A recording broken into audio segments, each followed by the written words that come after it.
Salut les rouleurs, nous sommes à Cliouscla, Cliou pour les intimes, à quelques encablures de la Nationale 7, tendrement surnommée la route des vacances, qui relia à son apogée Paris à Menton.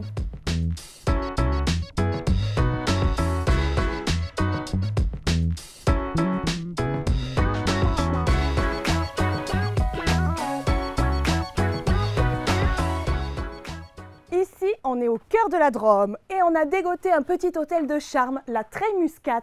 Vieille pierre et terrasse panoramique au programme, sans oublier la borne électrique que nous allons bien sûr devoir utiliser. Et oui les rouleurs, on ne fait pas encore un Paris-Côte d'Azur sans recharger. Regardez-moi ces chambres cosy où on va bien dormir après une journée de route. Et en plus, on a une superbe vue, notamment sur Mirmande, classé plus beau village de France. Merci beaucoup Bruno de nous accueillir. Avec plaisir. Nous sommes à la Treille Muscat. Quelle est l'histoire derrière? Alors la Treille Muscat, c'est un vieux bâtiment, comme tous les bâtiments de Cliouscla, qui est un vieux village de potiers. Une partie de l'établissement où on faisait de la poterie, et une partie également qui est un bar depuis très très longtemps. Pour les étapes un peu plus longues comme nous, avec notre véhicule électrique, je crois que vous avez une borne, une nouvelle borne. C'est tout nouveau, comme quoi dans un bâtiment de 1750, on peut aussi être moderne. Et on a donc mis une nouvelle borne pour tous les voyageurs qui viennent avec la voiture électrique et qui sont de plus en plus nombreux. Hop, l'entrée est arrivée. Les petits ronds de serviettes. Comme en famille. Avec moi, l'œuf bio cuit en basse température, avec une émulsion au fromage de chèvre, tombé d'épinards, et il y a du curcuma. Je vais ouvrir l'œuf. Waouh, waouh, waouh. Ah oui, on voit les épinards en dessous. Mmh. Mmh. On sent bien le fromage de chèvre. Ça se marie toujours bien avec les épinards, j'adore. Très gourmand. Mmh, avec les noix qui croustillent à côté. Comme plat, j'ai craqué pour les filets de rouget avec des petits légumes façon aioli.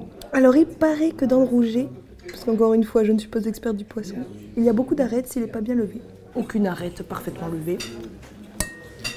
Avec ce petit aioli de légumes, c'est très bien assaisonné. Moi je trouve que les bons restaurants les reconnaissent aux bons assaisonnements. C'est chaud, c'est bon. J'aime depuis récemment la pistache. Mais j'avoue que depuis que j'aime la pistache, je l'adore vraiment. Donc je suis ravie de la retrouver dans ce dessert. Je sais d'expérience que ça se marie très bien avec la fraise. Bon, après j'ai pris celui-là parce qu'il me paraissait léger. Force est de constater qu'on est quand même dans quelque chose de gourmand. Ah oui, mais c'est léger quand même. La mousse, elle est très bonne. Les fraises, hyper bonnes. Le fromage blanc en mousse, genre comme une chantilly un peu plus légère. Alors le sorbet, fraise balsamique. Ah ouais, c'est bon. C'est frais.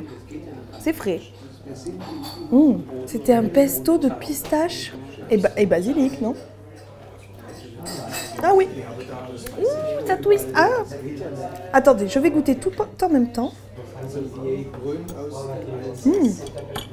Le printemps en une bouchée. Voilà, la phrase est lancée.